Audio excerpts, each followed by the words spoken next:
Problem করার আগে এই যে জার্নালগুলো আমি প্রথম দেখিয়েছি, সব জার্নালগুলো বলছিলাম তখন যে এর বাইরে কোনো জার্নাল নাই।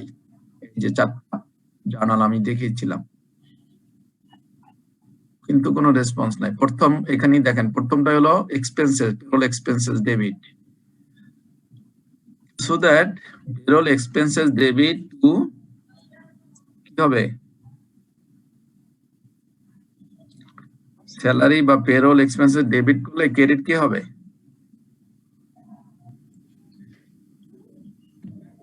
পেরোল পেয়েবল ক্রেডিট হবে স্যার। হ্যাঁ, পেরোল পেয়াবেল ক্রেডিট হবে। তাহলে স্যালারি এক্সপেন্সেস ডেবিট কত, ফিগার কত? স্যালারি এক্সপেন্সেস ডেবিট করব, ঠিক আছে। এখন ফিগার কত?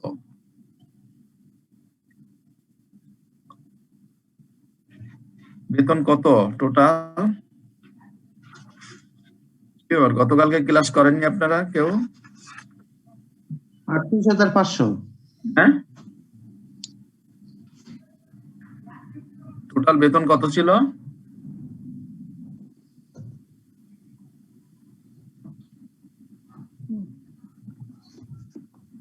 আমাকে কি আজকের আবার ওয়ার্কিং করতে হবে? 11,10,000। হ্যাঁ, 11,10,000। তো এটা বলতে এত দেরি কেন? 11,10,000 ডেবিট, স্যালারি এক্সপেন্সেস, স্যালারি বেতন হলো 11,10,000, তাহলে 11,10,000 ডেবিট, ক্রেডিট কি হবে?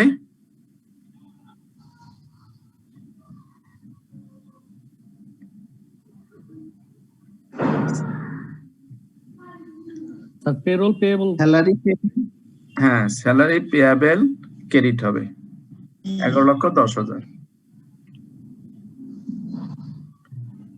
ফার্স্ট এন্ট্রি করে আমরা বেতনটাকে বুকিং করলাম, দেন সেই টোটাল 11,10,000 বেতনকে আবার ভাগ করতে হবে এই রেশিও অনুসারে। এই যে রেশিও দিয়েছে, রেশিও অনুসারে আমরা ভাগ করেছি, গতকালকে আমরা ওয়ার্কিং গুলো করেছি। ওয়ার্কিং দেখে দেখে এখন আমাদের বুকিং করতে হবে। তাহলে এখন স্যালারি এক্সপেন্সেস কে আবার করব ক্রেডিট, ডেবিট করব কাকে?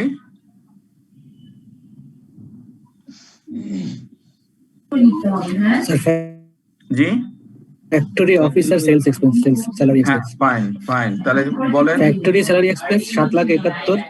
জি অফিস স্যালারি এক্সপেন্স 1,69,500। জি, আর সেলস স্যালারি এক্সপেন্স 500, 1,69,500। ফাইন। এই টোটাল স্যার হ্যাঁ, তাহলে এখন করে ফেলেন সবাই। ফ্যাক্টরি স্যালারি এক্সপেন্সেস, ই এক্সপেন্সেস এন্ড স্যালারি এক্সপেন্সেস কে আমরা ঠিক করে ফেলবো। এই যে স্যালারি এক্সপেন্সেস কে আমরা ডেবিট করেছি, স্যালারি পেয়াবল কে ক্রেডিট করেছি। নাও আবার পার্সেন্টেজ অনুসারে আমরা গতকালকে ওয়ার্কিং করেছি, সেই ওয়ার্কিং দেখে থেকে আমরা বেতনটাকে ভাগ করে ফেললাম, আর এক্সপেন্সেস কে আমরা ক্রেডিট করে আউট করে দিলাম।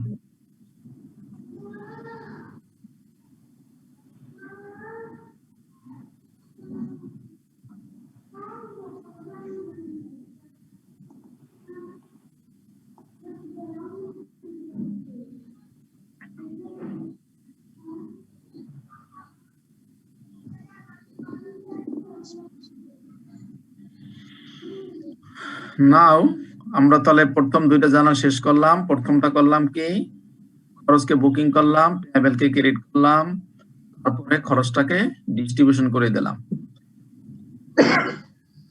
বিভিন্ন হেডে আমরা ডিস্ট্রিবিউশন করে দিচ্ছি। গত ক্লাসে আমরা ওয়ার্কিং গুলা করেছি, 7,71,000 কিভাবে বের হয়েছে আমরা সেগুলো করেছি। নাও পেয়াবেল রয়ে গেছে, এই পেয়াবেল কে এখন আমরা ডেবিট করে পেমেন্ট দিয়ে দেবো, তাই না? জি স্যার। হ্যাঁ, তাহলে পেয়াবেল, স্যালারি পেয়াবেল আছে ক্রেডিট, এটা কি করতে হবে ডেবিট? Salary expense debit. হ্যাঁ, জি স্যার। Salary payable debit. জি স্যার। এরপরে এখন সব ডিডাকশন গুলো করতে হবে। ওয়ার্কিং এ সব ডিডাকশন গুলো করা আছে। এখানে যেমন বলা আছে যে কি কি ডিডাকশন হবে, এই যে provident fund, income tax, provident fund, Eid advance, group insurance, এই যে এমপ্লয়ি ওয়েলফেয়ার সাবসিস্টন, ইন্স্যুরেন্স প্রিমিয়াম 5,000, সবগুলো কিন্তু আমরা ওয়ার্কিং করেছি। এই দেখে দেখে সব ডিডাকশন গুলো করে ফেলেন।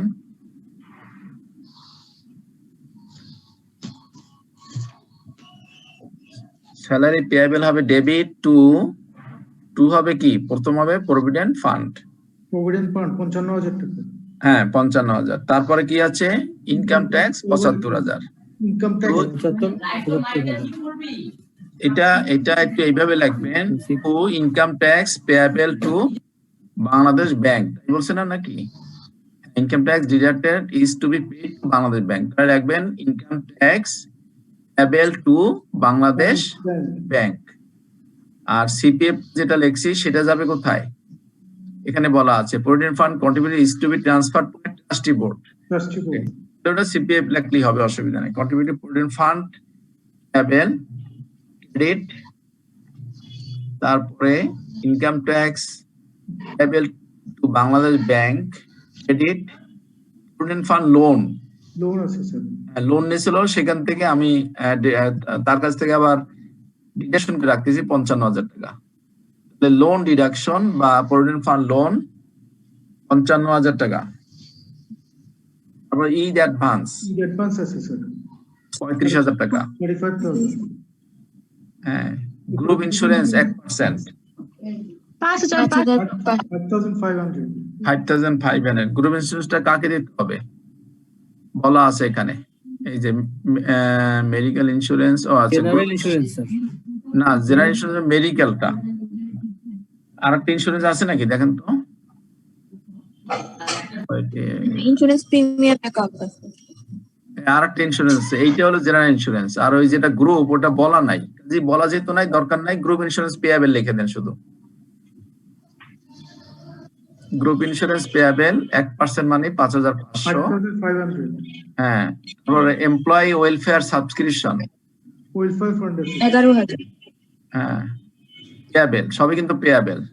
এটা হলো 1% ডাবল মানে 11,000। এরপরে insurance premium payable two general insurance company, ওটা যেহেতু নাম দেয়া আছে 5,000। Insurance premium payable two general insurance company 5,000। এইগুলা যোগ করলে আর 10,000 হলো পেয়েবল। যদি আমি এগুলো ডিডাক্ট করি তাহলে থাকে কত, 8,68,500। 8,68,500। রাইট। এখন এই 8,68,500 either to bank or voucher payable.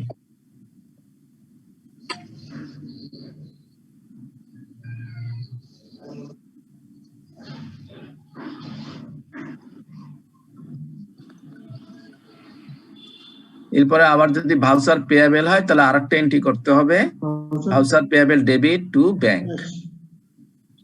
আর যদি ভাউচার সিস্টেম না থাকে তাহলে এখানে শুধু ব্যাংক লাগবে, ভাউচার পেয়েবল লাগবে না।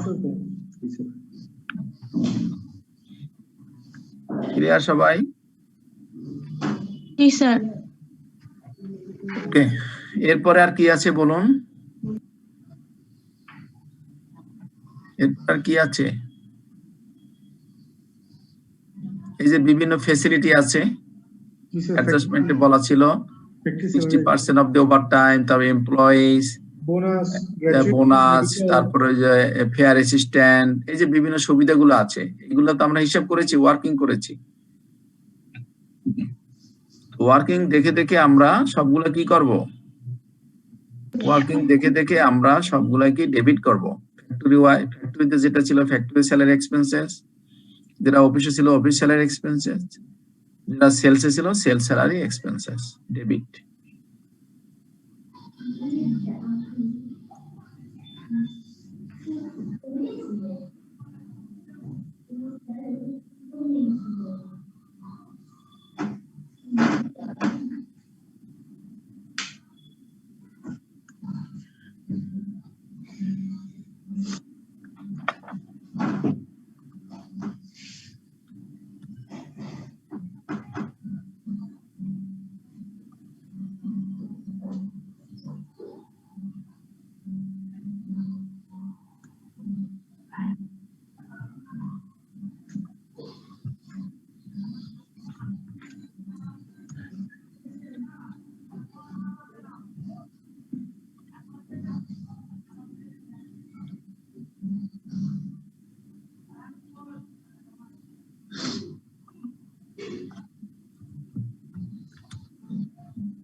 হয়েছে সবার?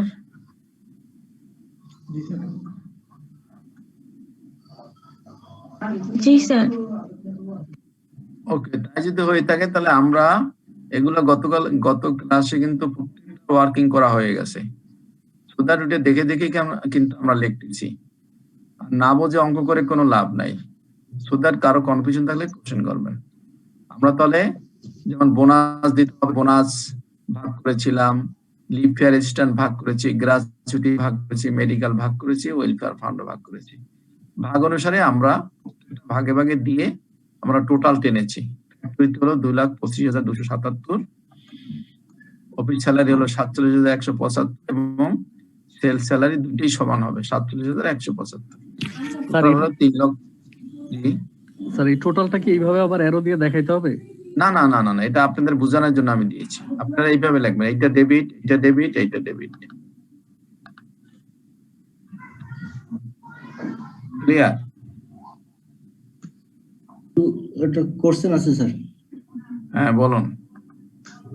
স্যার ওই যে ফ্যাক্টরি এক্সপেন্সের নিচে যে বোনাস পেয়েবল দিলেন স্যার, এইটা খরচ না স্যার?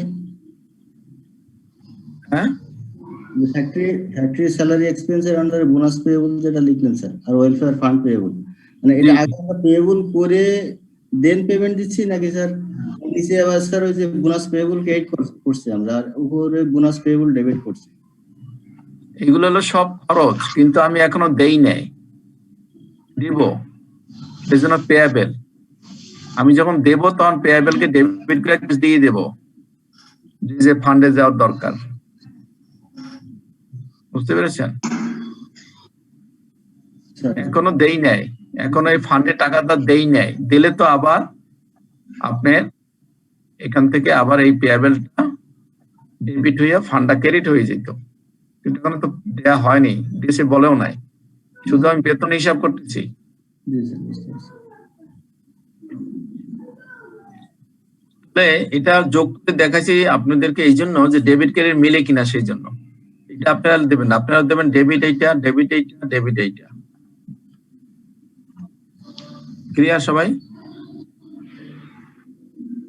ওকে, নাও দেখেন এখান থেকে আবার কি কাটতে হবে আমাদের, মানে এটা তো আমি খরচ হিসাবে আমি হিসাব করলাম যে এই খাতে খরচ টোটাল। এখন বোনাস পেয়াবেল কত হবে? এইটা আর এইটা এবং সেলটা যোগ করলে কিন্তু 1,37,500 হবে বোনাস, তাই না? অর্থাৎ এইগুলা যোগ করলে কিন্তু এইটা হবে। যেহেতু আমি কেটে রাখছি, যেহেতু এই জিনিসগুলো আমি তাদেরকে দিচ্ছি, সেজন্য আমার হলো খরচ, সেজন্য আমি এক্সপেন্সেস কে ডেবিট করেছি। কিন্তু এই ফান্ডে এখনো টাকা দেই নাই, সেজন্য এই ফান্ডকে ক্রেডিট করেছি। Bonus payable, leave assistant payable, gratuity fund পেয়াবেল,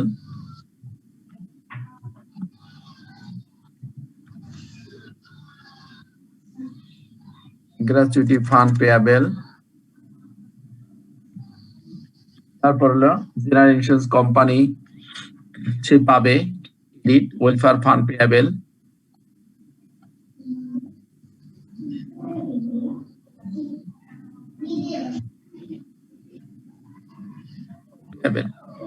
এই সব পেয়াবেল। এখানে দেখেন আইটেম কটা, আইটেম ছিল 2, 4, 5টা, এখানে দেখেন 2, 4, 5টা আইটেম, এগুলো হলো পেয়াবেল। আর আমার খরচ হলো খরচের মেইন হেডের নাম হলো ফ্যাক্টরি স্যালারি এক্সপেন্সেস, কিন্তু হিসাবটা দেখানোর জন্য আমি ইনার কলমে আবার লিখেছি এই 2,25,277 কিভাবে হলো, সেই জন্য আমি এখানে সব খরচগুলো লিখে আবার দেখালাম এইগুলো যোগ করলে এইটা হয়। স্যার এটাও তো আমাদের দেখান লাগবে না নাকি ইনার কলামে গুলো? যদি না দেখান তাহলে ওয়ার্কিং করে নিতে হবে, কারণ এই 2,25,277 এই ফিগারটা পাবেন কোথায়?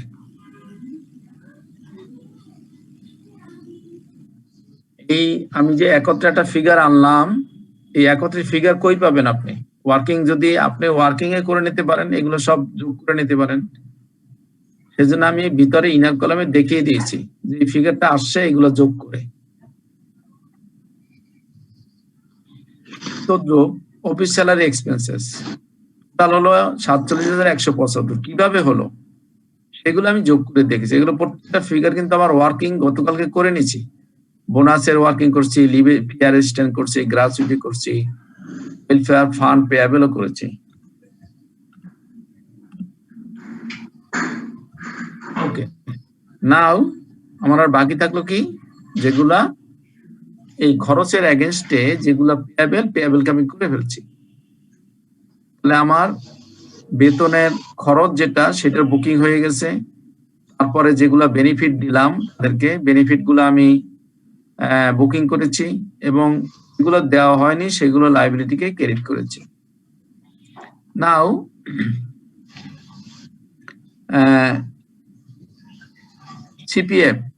সিপিএফটা ছিল, দেখুন আমরা এখানে এই যে করেছি সিপিএফ, এটা 55,000 টাকা কেটে রাখছি এমপ্লয়ির কাছ থেকে, so that CPF contributory provident fund, so that employer দিবে এই 55,000 টাকা।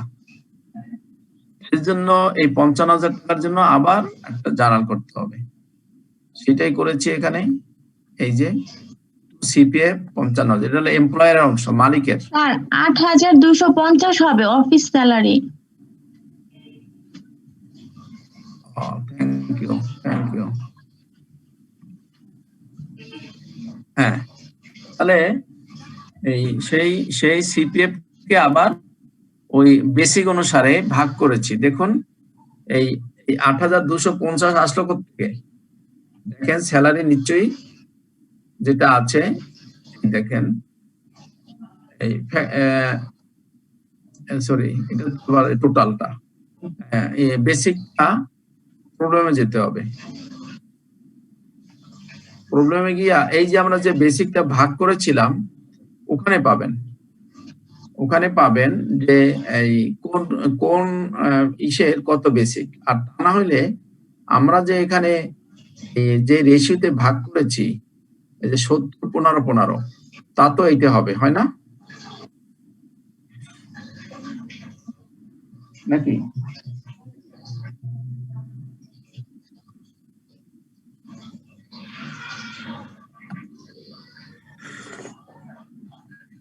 সো দ্যাট আমার মেইনলি আমার সব এন্ট্রি শেষ হয়ে গেল। তাহলে এন্ট্রি কয়টা হলো খেয়াল করুন। প্রথমে আমরা এন্ট্রি করেছি খরচ, টোটাল বেতনের একটা এন্ট্রি করেছি। তারপরে বেতনটাকে ভাগ করেছি হেড ওয়াইজ, অথবা আমি এক্সপেন্সকে ডেবিট না করে সরাসরি এদেরকে করতে পারতাম, তাও হবে, কোনো সমস্যা নেই। যদি আমরা সরাসরি এটাকে ডেবিট না করে আমরা এই খরচকেও ডেবিট করতে পারি হেড ওয়াইজ, যদি সম্ভব হয় করে দেব। আর এই এন্ট্রিটা না করলে হবে। এই 1 নম্বর এন্ট্রি নট কম্পালসারি করতে হবে, কোনো ধরাবাধা নিয়ম নাই, যদি আপনি ভাগ করে নিতে পারেন আগেই। তাহলে এইটার আমি 1 নম্বর ফলো করেও করতে পারি, আর এটাকে ওমিট করেও করতে পারি। যেভাবেই করি আমি ডিপার্টমেন্ট ওয়াইজ বেতনটাকে ভাগ করেছি, এবং যদি আমি এই এন্ট্রিটা না করি প্রথমটা, তাহলে আর এখানে স্যালারি এক্সপেন্সেস আর হবে না, হবে তাহলে স্যালারি পেয়াবেল। এই এক্সপেন্সেস এর পরিবর্তে, এই ডেবিটের পরিবর্তে এই 3টা ডেবিট করেছি, সো দ্যাট আমি যদি এই এন্ট্রিটা না করি সেই ক্ষেত্রে আমার এখানে আর স্যালারি এক্সপেন্সেস করার দরকার নাই, এখানে আসবে স্যালারি পেয়াবেল।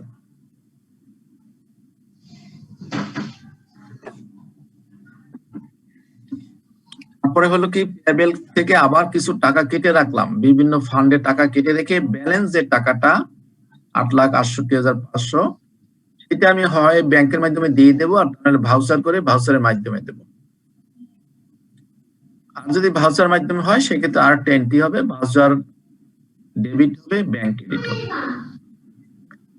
দেন কিছু এক্সট্রা বেনিফিট মালিক দিবে সেই কথা বলা আছে আমাদের অ্যাডজাস্টমেন্টে, সেই বেনিফিট গুলো আমরা হিসাব করেছি, বোনাস কত, লিভ কত, সেইগুলা যেহেতু খরচ মালিক পেমেন্ট করবে, কাজে এটা মালিকের জন্য একটা খরচ, সেই জন্য আবার ডিপার্টমেন্ট ওয়াইজ সেগুলো ভাগ করেছি। Factory salary expenses debit, sale salary expenses debit, আর office salary expenses debit. Total 3,19,000 আমি দেখিয়েছি, কিন্তু এটা আপনাদের দেখাতে হবে না। এটা সমানই হবে আবার এই যে 3,19,627, মানে সমস্ত লায়াবিলিটি গুলোকে আমি ক্রেডিট করেছি। এখানে যে ইনার কলামে লিখেছি সেটা এখানে লায়াবিলিটি হিসেবে দেখিয়েছি।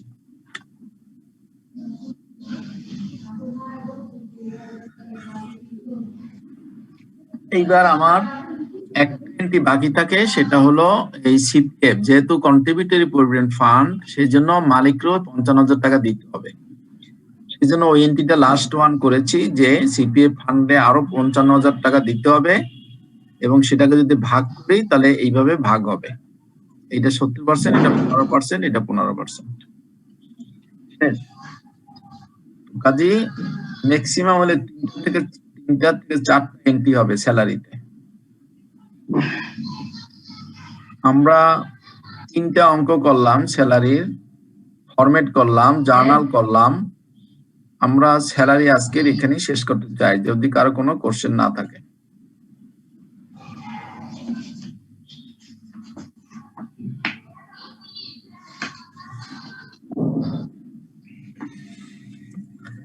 ওকে, এবার আমরা নতুন চ্যাপ্টার স্টার্ট করব। মাত্র একটা চ্যাপ্টার আছে, যেটা আমাদের অনেক সময় আসতেও পারে, জার্নাল বা প্রবলেম। সেটাই আমরা সেই শেষ চ্যাপ্টার করব, অঙ্কের চ্যাপ্টার। এটা হলো অ্যাকাউন্টস রিসিভেবল।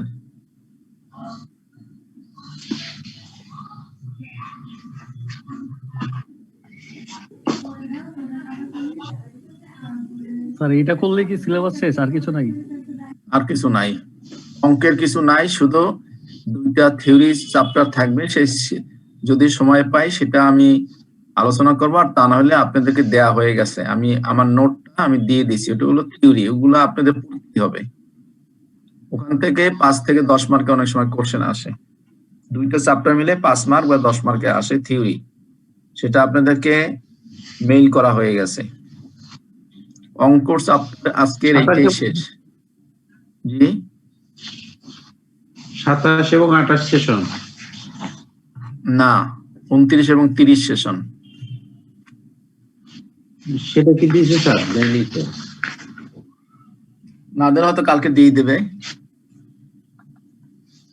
আজকে দেখলাম 27 আর 28টা আজকে দিছে, 29 কালকের দেয়নি।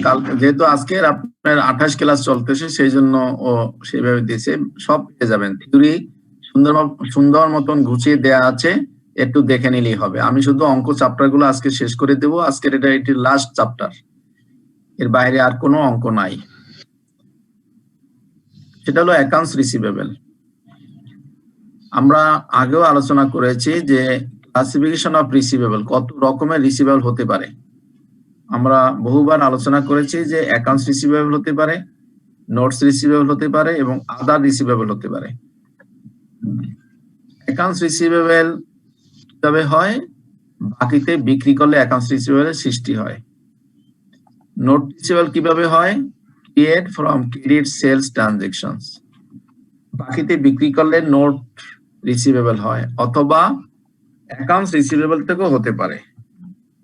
যদি অ্যাকাউন্টস রিসিভেবল সে নোট দিয়ে দেয়, তাহলে আর সে অ্যাকাউন্টস রিসিভেবল থাকবে না, সে তখন হয়ে যাবে নোট রিসিভেবল। সেই জন্য বলেছে যে create from credit sales transaction or accounts receivable, payment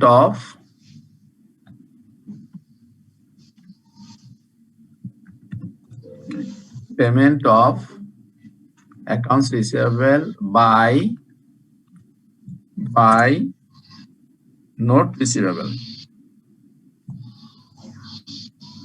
note রিসিভেবলের মাধ্যমে পেমেন্ট যদি দিয়ে দেয় অ্যাকাউন্টস রিসিভেবল, তাহলে হতে পারে। আর অন্যান্য রিসিভেবল কি হতে পারে? It is non trade receivable, এটা ট্রেডের সাথে কোনো সম্পর্ক নাই। সাজ অ্যাজ ইন্টারেস্ট রিসিভেবল হতে পারে, receivable against any advance to employee. আমরা একটু আগে যে বেতনটা করেছি, সেখানে দেখেছি যে এমপ্লয়িকে ঈদ অ্যাডভান্স দিয়েছিল, সেটা আবার বেতন থেকে কেটে নিচ্ছে। তাহলে সেটাকে আমরা যদি শুধু অ্যাকাউন্টস রিসিভেবল বলি, তাহলে আমাদের ভুল হয়ে যেতে পারে, কারণ অনেকে ভাববে এটা তাহলে সেলস থেকে ক্রিয়েট হয়েছে। এই জন্য আমরা এটাকে আদার রিসিভেবল বলি। তাহলে রিসিভেবল 3 রকম হতে পারে: accounts receivable, note receivable, and other receivable. Then accounts receivable. The basic issue in accounting of accounts receivable are as follows.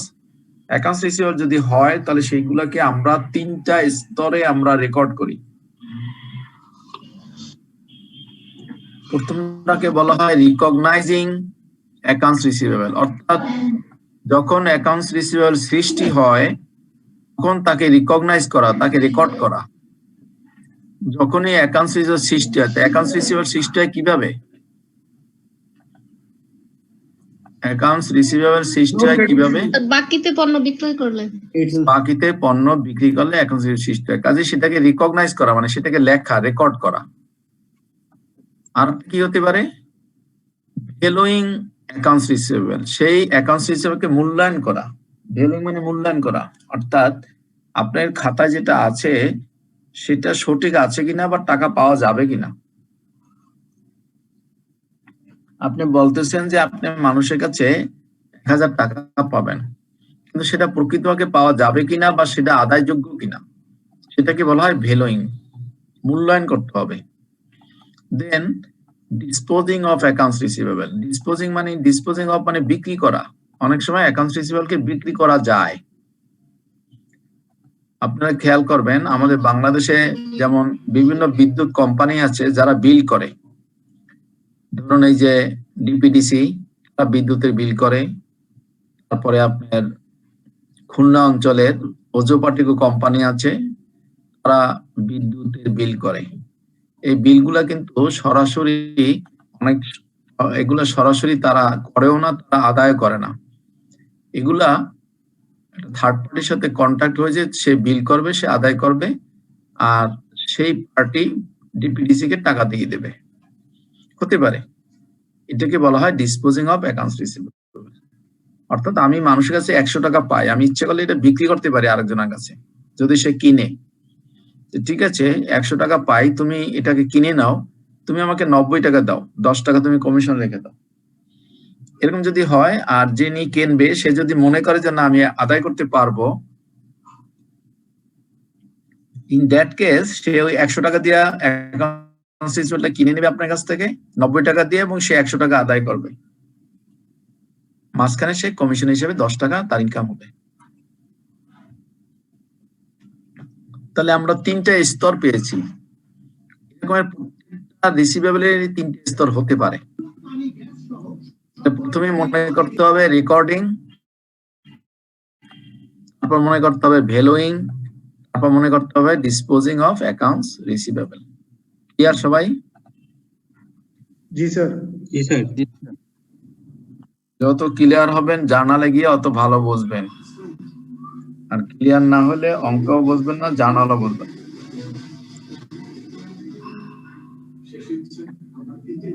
ওকে, দেন প্রথমটা আমরা করি রিকগনাইজিং অ্যাকাউন্টস রিসিভেবল। কিভাবে রিকগনাইজ হয় বা রেকর্ড করে, আমরা আগেও আলোচনা করেছি যে অ্যাকাউন্টস রিসিভেবল আসে সেলস থেকে। সো দ্যাট আমরা প্রথম জার্নালটা কি করব, অ্যাকাউন্টস রিসিভেবল কে ডেবিট করব আর সেলস কে ক্রেডিট করব। এই রিকগনাইজড হয়ে গেল অথবা এন্ট্রি হয়ে গেল, রেকর্ড হয়ে গেল। আরে দেখতো কি হইছে।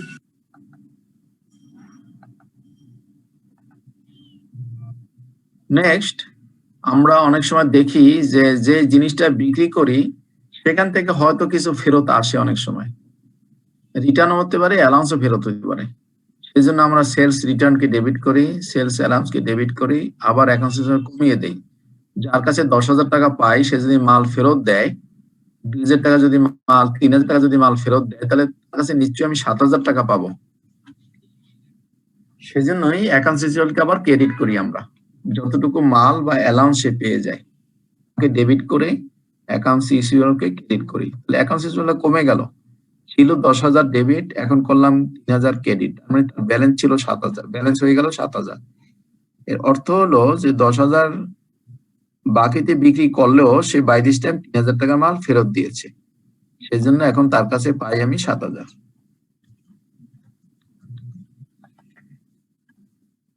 আবার হতে পারে যে সে এই যে 7,000 পাই, অ্যাকাউন্টস রিসিভেবল 7,000, সে কিছু হতে পারে, সে ক্যাশ দিতে পারে, ব্যাংকের মাধ্যমে দিতে পারে, বা ক্যাশ নগদ টাকা দিতে পারে।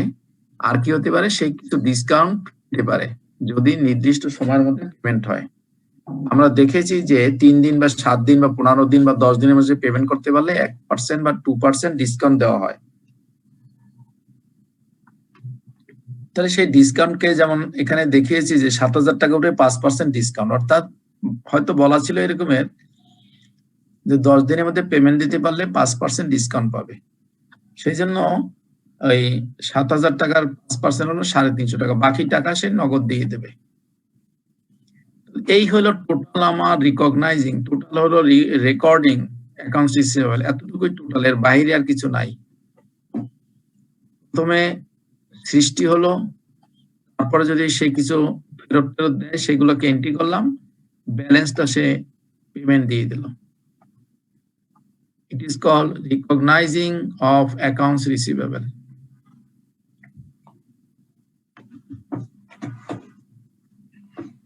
ক্লিয়ার সবাই? জি স্যার। নাও আমি বলেছি যে ভ্যালুইং অফ অ্যাকাউন্টস রিসিভেবল, কিভাবে মূল্যায়ন করা হয় অ্যাকাউন্টস রিসিভেবল, কি আদৌ টাকা পাবেন কি পাবেন না।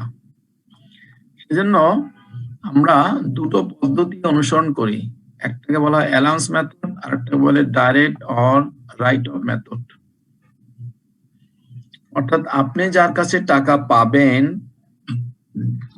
যদি মনে করেন যে টাকা পেতেও পারেন নাও পেতে পারেন, অথবা কিছু পেতে পারেন কিছু নাও পেতে পারেন, সেই ক্ষেত্রে কত টাকা পাবেন কি পাবেন না, অথবা আদৌ কত টাকা আপনার লস হবে, সেই হিসাব করাকে বলা হয় valuing of accounts receivable by aging. Aging বলছি এই জন্য, এজিং মানে হলো যে বিভিন্ন বৈশিষ্ট্যে ডাটাগুলাকে সাজানো, সেইগুলোকে বলা হয় এজিং। আমি যদি বলি যে আমার যে স্টুডেন্ট গুলো আছে তার মধ্যে অনেকে মেরিট আছে অনেকে আনমেরিট আছে, আমি যদি দুটো বৈশিষ্ট্যে ভাগ করি যে মেরিট কতজন আছেন আনমেরিট কতজন আছেন, that is call the student aging by marital status.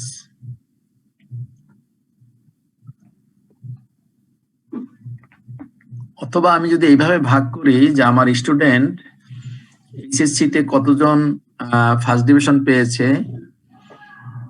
কতজন সেকেন্ড ডিভিশন পেয়েছে, কতজন থার্ড ডিভিশন পেয়েছে, এই যোগ্যতা যদি আমি সকল স্টুডেন্টকে ভাগ করি, সেগুলোকে বলা হবে aging on the basis of obtain the class of the SSC or HSC exam, second class third class এগুলো।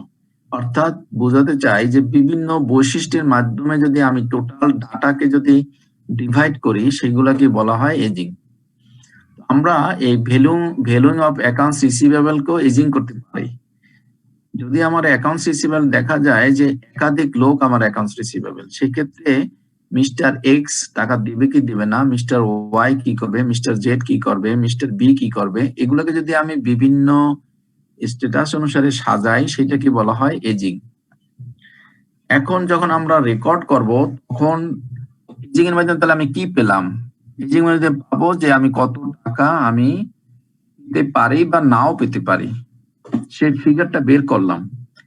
আমি 1000 টাকা পাই মানুষের কাছে, এজিং করে দেখলাম যে আমি 100 টাকা নাও পেতে পারি। তাহলে এজিং এর মাধ্যমে বের হবে আমার ফিগারটা, যে আমার কতটুকু সন্দেহ আছে, কতটুকু নাও পেতে পারি।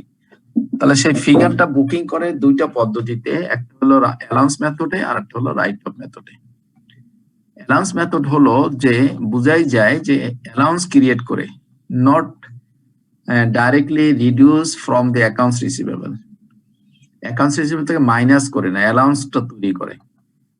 প্রথম এন্ট্রিতে আমরা এইভাবে করি অ্যালাউন্স মেথডে, প্রথমে আমরা রেকর্ডিং করি। আমরা আগেও বলেছি যে অনেকগুলো নাম আছে যখন আমরা রেকর্ড করি, বলেছি ব্যাড ডেট এক্সপেন্সেস বলেছি, আনকালেক্টেবল অ্যাকাউন্টস এক্সপেন্সেস বলেছি, অথবা ডাউটফুল অ্যাকাউন্টস এক্সপেন্সেস, অথবা ইরিকভারেবল ডেট এক্সপেন্সেস, এইভাবেই থাকতে পারে নামটা।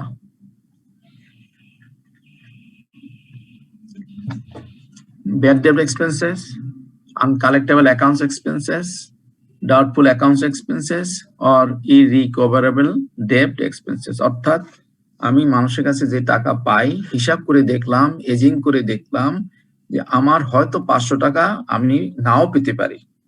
যদি এরকম কোনো সন্দেহ হয় যে নাও পেতে পারি, সেটাই আমি এজিং এর মাধ্যমে ফিগারটা বের করলাম। এখন ওই 500 টাকাকে আমি জার্নাল করব। কিভাবে জার্নাল করব? ব্যাড ডেট এক্সপেন্স কে ডেবিট করব অথবা আনকালেক্টেবল অ্যাকাউন্ট এক্সপেন্স কে ডেবিট করব, আর ক্রেডিট করব কাকে? অ্যালাউন্স কে। অ্যালাউন্স কি জন্য? যদি এখানে ব্যাড ডেট তাহলে লিখবো bad debt allowance for bad debt, যদি আনকালেক্টেবল হয় তাহলে লিখবো অ্যালাউন্স ফর আনকালেক্টেবল, যদি ডাউটফুল অ্যাকাউন্ট এক্সপেন্সেস লিখি তাহলে লিখবো allowance for doubtful account expenses, যদি ইরিকভারেবল লিখি তাহলে লিখবো allowance for irrecoverable debt account expenses. তার মানে এখানে যাকে ডেবিট করব তার নামের সাথে নাম মিল রেখে শুধুমাত্র একটা অ্যালাউন্স শব্দটা দেবো, আর কিছুই না, তাহলে ক্রেডিট হয়ে গেল। আর যেইটুকু আমি আমার আদায় নাও হতে পারে সেটুকু এক্সপেন্সেস হিসেবে, যেহেতু এক্সপেন্সেস হিসেবে আমি ইনকাম স্টেটমেন্টে চার্জ করব। এবং আমরা যখন ইনকাম স্টেটমেন্ট করেছি তখন কিন্তু আমরা অনেক পেয়েছি এই ধরনের আইটেম, ব্যাড ডেট এক্সপেন্সেস পেয়েছি বা আনকালেক্টেবল অ্যাকাউন্টস এক্সপেন্সেস পেয়েছি, সেগুলো আমরা ইনকাম স্টেটমেন্টে খরচ হিসেবে দেখিয়েছি। এটা আসলো কোথেকে? আসলো কিন্তু এইভাবে রেকর্ডিং করে। ওকে, দেন রাইট অফ। যদি এই রেকর্ডিং করার পরে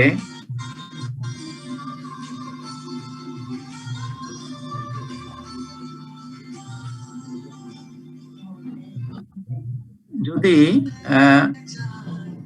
এইভাবে রেকর্ডিং করার পরে যদি এমন হয় যে রাইট অফ করে ফেলতে হবে, রাইট অফ অর্থাৎ মুছে ফেলা, অর্থাৎ কনফার্ম হলেন যে না আর টাকা দেবেই না। আপনি হয়তো এটা ফার্স্ট ইয়ারে করেছেন বা সেকেন্ড ইয়ারে করেছেন বা আফটার 5 ইয়ার্স করেছেন, কিন্তু 10 বছর পরে বা 15 বছর পরে দেখতেছেন যে আসলে টাকা দেবেই না। যদি এইরকমের হয়, কনফার্ম হন বা কোশ্চেনে বলা থাকে যে আসলে দেবে না, তুমি রাইট অফ করে ফেলো। রাইট অফ মানে মুছে ফেলা। মুছে ফেলা মানে কি? আমি যদি অ্যাকাউন্টস রিসিভারকে মুছি তাহলে কি করতে হবে? এখানে অ্যাকাউন্টস রিসিভার যেভাবে এন্ট্রি করবো তার উল্টা এন্ট্রি করলে তো মুছে ফেলা হয়।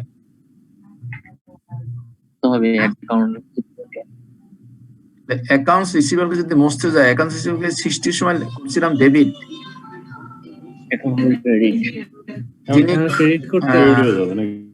যিনি গান শুনতেছেন গানটা একটু করে নেন।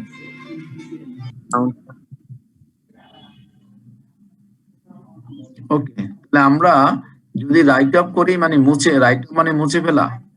কাকে মুছবো? যার কাছে টাকা পাবো। মুছে ফেলা মানে আমার রেকর্ড থেকে বাদ দেওয়া। বাদ দেওয়া মানে হলো প্রথম করছিলাম ডেবিট, এই যে ক্রেডিট করলাম, সে মুছে গেল, যেটা আমি পাবো না। এখন যখনই কখনো কোনো রাইট অফ করবো তখন সরাসরি আমি অ্যাকাউন্টস রিসিভারকে ক্রেডিট করেছি ঠিকই, কিন্তু আমি যখন এই যে লসটা, এখন যে এই যে তাকে মুছে ফেললাম মানে তার কাছে টাকা পাবো না, এই যে লসটা সেটা কিন্তু আমি আগেই বুকিং করে ফেলেছিলাম এই যে এক্সপেন্সেস হিসাবে করে, আমি অ্যালাউন্সকে ক্রেডিট করে রাখছিলাম। এখন যখন কনফার্ম হলাম যে না আসলে টাকা পাওয়াই যাবে না, তখন আবার এই অ্যালাউন্সকে আমি ডেবিট করে ফেলবো। এই যে ডেবিট করেছি, তার অ্যালাউন্স আর থাকলো না, যেহেতু মুছে ফেলছি কাজে তার নামও আমার হাতে রাখার দরকার নাই, সেজন্য তাকে ক্রেডিট করে ফেললাম। This is call right of. যদি কোশ্চেনে থাকে এরকম যে রাইট অফ করে ফেলো, তখন কিন্তু আমরা এইভাবে জার্নাল গুলা করবো। এইভাবে জার্নাল না করলে কিন্তু পরীক্ষার খাতায় মার্ক পাওয়া যাবে না, ভুল হয়ে যাবে। দেন রিকভারি। রিকভারি মানে হলো কি, আপনি মুছে ফেলছেন, নাম আপনি কেটে দিয়েছেন, আপনি খাতা থেকে ডিলিট করে দিয়েছেন, এরপরে আবার সে আপনার টাকা দেওয়ার জন্য রাজি হলো, না ঠিক আছে আমি আপনার টাকা দিয়ে দেবো। যদি এরকমের হয়, অনেকে দেখবেন যে হজে যাবার আগে অনেক খারাপ থাকে, হজ টজ করে আসলে দেখা যায় অনেক ভালো হয়ে যায়, তখন আবার যে যা পাওনা থাকে অথবা হজে যাবার সময় যে যার পাওনা সব পরিশোধ করে দিয়ে যায়, হতে পারে। তাহলে আপনি আগে ভাবছিলেন যে অনেকদিন হয়ে গেছে টাকা দেবে না, আপনার খাতা থেকে মুছে ফেলছেন, এখন আবার সে রাজি হয়েছে আপনাকে টাকা দিবে, রিকভারি। তাহলে যেভাবে আপনি তার নাম মুছে ফেলছিলেন ঠিক সেইভাবে এন্ট্রি করে তার নাম আবার এন্ট্রি করতে হবে আপনার বইতে। তার নাম মুছে ফেলার জন্য এন্ট্রি করেছিলাম, অ্যালাউন্সকে ডেবিট করেছিলাম আর অ্যাকাউন্টস রিসিভারকে ক্রেডিট করেছিলাম। ওই এন্ট্রিটা ঠিক উল্টা এন্ট্রি করে তার নাম আবার আমার খাতায় লিখতে হবে। অ্যাকাউন্টস রিসিভেবল ডেবিট, অ্যালাউন্সকে ক্রেডিট। মোছার সময় যে এন্ট্রিটা করছি তার উল্টা এন্ট্রি। যে এন্ট্রি দিয়ে নাম মুছে ফেলা হয় সেই এন্ট্রির উল্টা দিলে নাম লেখা হয়ে যায়। ওকে, এখন সে আবার টাকা দিল। যখন টাকা দেবে তখন ক্যাশ অ্যাকাউন্ট ডেবিট অথবা ব্যাংক অ্যাকাউন্ট ডেবিট।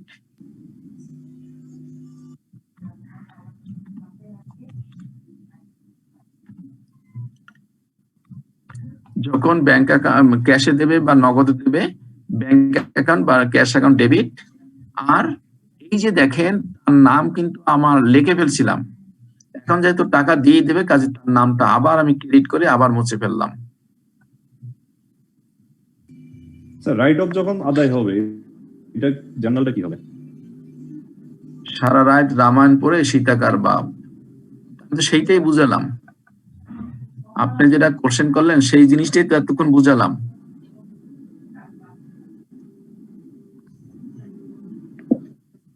স্যার ওই যে রাইট অফ যখন হয়ে গেল জি তখন যে সে দিতে চাইছে এই কথাটা আমার রেকর্ড না করে যখন পাবো তখনই একবারে রেকর্ড করলে হয় না স্যার? তখনই তো রেকর্ড করলাম, যখন পাবো তখনই তো রেকর্ড করলাম। যখন পাবো তখন আমি তো উল্টে দেখি তার নাম নাই, নাম তো আগেই মুছে ফেলছিলাম। এই যে নামটা না লেখে তার কাছে টাকাটা নেবেন কিভাবে? স্যার রিকভারি ওয়ানের এতে সে হচ্ছে কি আবার তো একটা কথা দিয়েছে যে আমি টাকা দিব, কিন্তু আর বিতে বলতেছে কি যে আমি পেয়ে গেছি আর কি, ক্যাশ পাইছি এবং সে দিছে। বলছি এটার কি প্রয়োজন আছে? মানে একবার তো পাইতাম, সে আবার অ্যালাউন্স মেথডে গেলাম, রাইট অফ মেথডে যে মুছে দিলাম, আবার রিকভারিতে শুধু বি হলেই তো হতো যে এইবার সে টাকা দিছে তখন আমি। আচ্ছা ঠিক আছে, আমি এ লিখলাম না, শুধু বি লিখলাম আপনার কথা অনুসারে, ঠিক আছে? জি স্যার। এই অ্যাকাউন্টস রিসিভেবল পাইলেন কোথায়? এই যে ক্রেডিট করলেন অ্যাকাউন্টস রিসিভেবল, এটা কোথা আসলো? বেড়ে যাবে স্যার, তাইলে তো সমস্যা, ব্যালেন্স হবে না, কেটে যাবে। এই অ্যাকাউন্টস রিসিভেবল যে ক্রেডিটটা করলেন এটা পাইলেন কোথায়? আপনার তো বইতে নাই। প্রথমে অ্যাকাউন্ট ডেবিট করতে হবে, রাইট অফ পরে হলে অবশ্যই এটা দিতে হবে। আবার প্রথমে অ্যাকাউন্ট রিসিভেবলকে ডেবিট করতে হবে, বুকিং করার আগে আবার রিসিভেবল দেখাই দিয়ে নিতে হবে। হ্যাঁ, মানে স্বীকৃতি দিচ্ছে সেটাকে আগে এন্ট্রি করতে হবে, তারপরে আবার নতুন ভাবে অ্যাকাউন্ট রিসিভেবল কে ডেবিট করতে হবে। জি বুঝতে পারছি। ক্লিয়ার এবার? তার মানে আপনি মনে করেন না যে এন্ট্রিটা আমি 1 তারিখে দিয়েছি আর এই বি এন্ট্রিটা আমি মাসের 30 তারিখ দিয়েছি, তা না, কিন্তু দুটো একই দিনই হচ্ছে ঘটনাটা। উনি যখন টাকা দিতে আসছে আমি পৃষ্ঠা উল্টে দেখি যে ওনার নামে তো কোনো টাকা বাকি নাই। ওনার হিসাবের খাতা আবার খুললাম আর কি স্যার, অ্যাকাউন্ট রিসিভেবল দিয়ে। রাইট অফ এর পরে সব সময় মানে রিকভারি হলে মানে রাইট অফ এর উল্টা একটা এন্ট্রি দিতে হবে, তারপরে পেমেন্টের একটা হবে। পরে হিস্টোরি ঘেটে দেখলাম পুরান লোক যারা আছে তাদেরকে জিজ্ঞেস করে দেখলাম যে ভাই উনি ঘটনাটা কি, উনি যে টাকা নিয়ে আসছে ওনার কাছে আমি টাকা পাই না। পুরান লোকের কাছে জিজ্ঞেস করে জানলাম যে অনেক আগে পাইতাম, মুছে ফেলছিলাম। যেই এন্ট্রি দিয়ে আমি মুছে ফেলছি সেই এন্ট্রি দিয়ে আবার ওনার নামটা আবার এন্ট্রি করতে হবে, এরপরে ওনার কাছ থেকে আমার টাকাটা নিতে হবে। না নিলে আমি যদি ক্যাশকে ডেবিট করি, আমি ক্রেডিট কাকে করব? ফার্স্টে স্যার অ্যাকাউন্টস কে উদ্ধার করতে হবে, তারপরে টাকা উদ্ধার স্যার। জি জি, thank you sir, thank you sir. So that আপনি এই যে রেকর্ডিং, এই যে রাইট অফ, এই যে রিকভারি কোশ্চেনে যেই স্টেপে কোশ্চেন থাকবে, জার্নাল থাকবে, আমি কিন্তু সেই স্টেপে জার্নালই করব, অন্য কোনো স্টেপে জার্নাল করতে পারবো না। কাজেই যদি বলে রিকভারি, মনে রাখতে হবে যে এইভাবে আমি জার্নাল করতে হবে। যদি বলে রাইট অফ, আমাকে এইভাবে জার্নাল করতে হবে। যদি বলে রেকর্ডিং, আমার এইভাবে জার্নাল করতে হবে। এর অল্টারনেটিভ আর কোনো পথ নেই। এত সুন্দরভাবে গুছানো কোনো বইতে পাবেন না। কি আমরা valuing of accounts receivable by aging বুঝেছি? জি স্যার। ওকে, এজিংটা আমরা আবার করব, কারণ অনেক সময় এজিং এর অঙ্ক আসে, এজন্য এজিং এর জন্য আমরা একটা এক্সাম্পল নিয়ে একটা এজিং করব। কিন্তু আমি এখন মুখে বললাম যে এজিং করে ফিগারটা পেয়ে গেলাম 1000 টাকা বা 500 টাকা, সেইটার এন্ট্রিটা আমরা এতক্ষণ শিখলাম। তা আমরা কি শিখেছি? শিখেছি অ্যালাউন্স মেথড। অ্যালাউন্স মেথডের 3টা স্টেপ, একটা হলো রেকর্ডিং, একটা হলো রাইট অফ মুছে ফেলা, একটা হলো আবার রিকভারি। একটা পদ্ধতি রয়ে গেল, সেটা হলো direct or right of method. এই মেথডে আমরা কি করি? আমরা যখন আপনার সন্দেহ হয় যে এই লোক টাকা দেবে না, তখন আমরা এক্সপেন্সেস কে ডেবিট ঠিকই করি, করে সরাসরি আমি অ্যাকাউন্ট রিসিভেবলকে ক্রেডিট করে দেই। কিন্তু অ্যালাউন্সে কি করছিলাম দেখুন, আমি এক্সপেন্সেস কে ডেবিট করে অ্যালাউন্স করেছিলাম, নট অ্যাকাউন্টস রিসিভেবল। অ্যালাউন্স করে আমি ক্রেডিট করেছিলাম। যখন ডাইরেক্ট করি তখন কিন্তু আমি অ্যালাউন্স করলাম না, সরাসরি অ্যাকাউন্টস রিসিভেবল ক্রেডিট করেছি, মানে ডাইরেক্ট মুছে দিছি।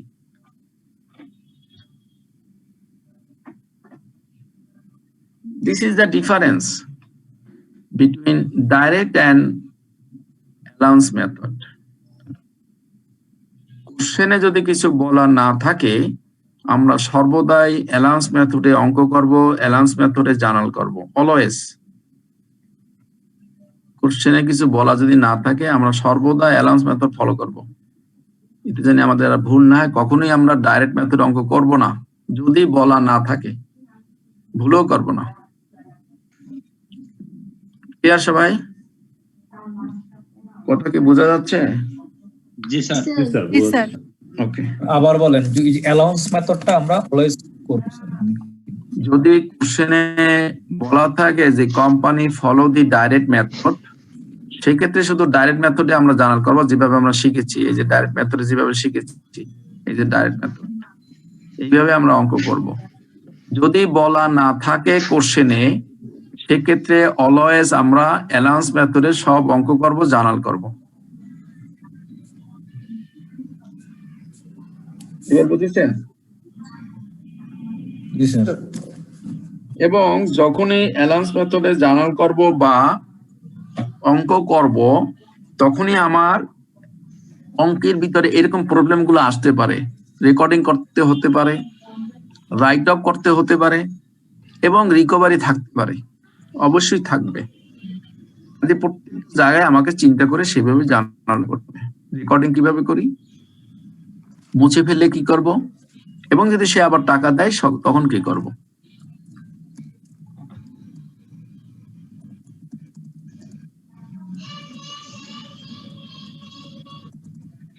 Now the disposing of accounts receivable.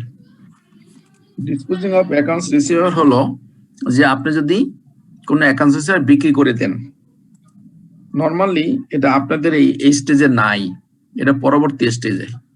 কিন্তু আমি জাস্ট একটু আইডিয়া দেবো এখানে সামান্য, সেটা হলো যদি বিক্রি করেন তাহলে তো অবশ্যই আপনাকে কারণ উল্লেখ করতে হবে কি জন্য বিক্রি করবেন। যদি এমন হয় যে আপনার প্রতিষ্ঠানে অ্যাকাউন্টস রিসিভেবল ছাড়া আর কোনো সোর্স নাই, আর কোনো সোর্স নাই, মানুষের কাছে যেটা পান ওইটাই একমাত্র সোর্স, এবং যদি এমন হয় যে billing and collection are often time consuming and costly, যেমন বিদ্যুতের বিল আমি যদি জানুয়ারি মাসে ব্যবহার করি, ফেব্রুয়ারি মাসে এসে বিল হয় আর মার্চ মাসে পেমেন্ট হয়, তার মানে it is a very long period. কিন্তু আমার কোম্পানি যদি এই একমাত্র একটাই ইনকামের সোর্স থাকে, তখন আমার শর্ট অফ ক্যাপিটাল হয়ে যেতে পারে। এইরকমের ক্ষেত্রে হইলেই তখনই মানুষ এই অ্যাকাউন্টস রিসিভেবল বিক্রি করার চিন্তা করে। কম্পিটিটিভ রিজন মানে হলো এমন যদি হয় যে আপনার মতন অনেক ব্যবসা অনেকেই করতেছে, যেমন গার্মেন্টস এর ব্যবসা সবাই করতেছে, ঔষধের ব্যবসা সবাই করতেছে, কিন্তু আপনি যদি আপনার ঔষধ বা আপনার গার্মেন্টস এর জিনিসটা যদি আপনি যথাসময়ে সরবরাহ করতে না পারেন, আপনার ব্যবসা চলবে না। তাহলে আপনার কন্টিনিউয়াস প্রোডাকশনকে রান করতে হলে আপনাকে অবশ্যই ক্যাপিটালকে সবসময় ক্যাপিটালের প্রয়োজন হয়। যে এখন সবসময় যদি আপনি অ্যাকাউন্ট রিসিভের উপরে নির্ভরশীল থাকেন যে ও টাকা দিবে তারপর আপনি মাল কিনবেন, দেখবেন কোনো এক সময় আপনি বিপদে পড়ে যেতে পারেন, শর্ট অফ ক্যাপিটাল হয়ে যেতে পারে, ওয়ার্কিং ক্যাপিটাল। এই জন্য তখন আপনি যদি ব্যবসা ফল করে দেখবেন আর আপনার যে প্রতিদ্বন্দ্বী সেই ব্যবসা তখন উইন করে ফেলবে। সেই ক্ষেত্রে মানুষ তখন লস হলো কিছু কমিশন দিল সেই অ্যাকাউন্ট বিক্রি করে দেয়। নর্মালি আমাদের দেশে এই ধরনের প্রচলন খুব কম, কিছু কিছু স্টার্ট হয়েছে, কিন্তু দেশের বাইরে কিন্তু এগুলো আছে প্রচুর। সেই জন্যই এটা কখন করে যখন কম্পিটিটিভ রিজন থাকে, আপনার প্রতিযোগিতা যখন থাকে বিভিন্ন ব্যবসার মধ্যে, এবং ওয়ার্কিং ক্যাপিটাল যদি প্রচুর হয় ব্যবহার মানে আপনার প্রয়োজন হয়, সেই ক্ষেত্রে এটা মানুষ করে থাকে। অথবা যদি একমাত্র সোর্স অফ ক্যাশ যদি আপনি অ্যাকাউন্টস রিসিভেবল হয়, অন্য কিছু নাই আপনি ইনকাম, সেই ক্ষেত্রে মানুষ এটা চিন্তা করে। যদি এমন হয় যে বিলিং এন্ড কালেকশন, আমি যেটা বলছিলাম যে বিদ্যুতের ব্যবহার করে আমি জানুয়ারি মাসে বিল হয় ফেব্রুয়ারি মাসে আর পেমেন্ট হয় মার্চ মাসে, তার মানে নর্মালি যদি বিল করেন আর পেমেন্ট নেন সেক্ষেত্রে 3 মাস লেগে যায়। জানুয়ারি মাসে যখন আপনি আমাকে বিদ্যুৎ দিলেন, আপনার নিজের টাকা দিয়ে চালানেন, ফেব্রুয়ারি মাসে আপনি চলবেন কিভাবে? ফেব্রুয়ারি মাসে তো আপনি কারেন্ট প্রোডাকশন জেনারেশন করে আপনি সাপ্লাই দিতে হবে। আমি আমার মার্চ মাসে দিলাম, মার্চ মাসে 15 তারিখ বা মার্চ মাসে 20 তারিখ দিলাম, তাহলে আমার কাছ থেকে টাকা পাওয়ার পর্যন্ত তো আপনাকে ইলেকট্রিসিটি জেনারেশন করতে হবে। আপনি পাবেন কোথায়? তৈল কিনতে হবে আপনাকে, গ্যাস কিনতে হবে আপনাকে, গ্যাসের বিল দিতে হবে, নাহলে আপনি ফ্যাক্টরি লাইন কেটে দেবে। এই ধরনের পরিস্থিতিতে যখন ওয়ার্কিং ক্যাপিটাল প্রচুর প্রয়োজন হয় তখন মানুষ অনেক সময় অ্যাকাউন্টস হিসেবে বিক্রি করে দেয়। আর বিক্রি করলে বুঝতেই পারতেছেন, সেই ক্ষেত্রে আপনি একটা কমিশন যে নেবে তাকে অবশ্যই একটা কমিশন দিতে হবে। আমরা আর ওই লাইনে গেলাম না, কারণ এটা অনেক আবার লেন্থি প্রসেস, এটা আপনারা পরবর্তী স্টেজে যদি অঙ্ক থাকে সেখানে শিখে নেবেন। আমরা জাস্ট একটু আইডিয়া দিলাম। ওকে, আমরা অনেক সময় অঙ্কে পাই ক্রেডিট কার্ডের মাধ্যমে অঙ্ক আসে। অনেক সময় প্রশ্নে বলা থাকে যে সেলস বাই ক্রেডিট কার্ড। আমরা নরমালি 3 রকমের ক্রেডিট কার্ড দেখি, একটা হলো ভিসা, একটা হলো মাস্টার, আর একটা হলো American Express. American Express card, Visa card and Mastercard. যদি অঙ্কে এই রকমের থাকে যে sales by Visa Mastercard, then to assume that the cash sales, আপনি ক্যাশে বিক্রি করেছেন। যদি ক্যাশে বিক্রি করেন, ক্যাশের জন্য যে জার্নাল আমরা দেই, এই কার্ডের মাধ্যমে বিক্রিত আমরা সেই সেম জার্নালই দেব।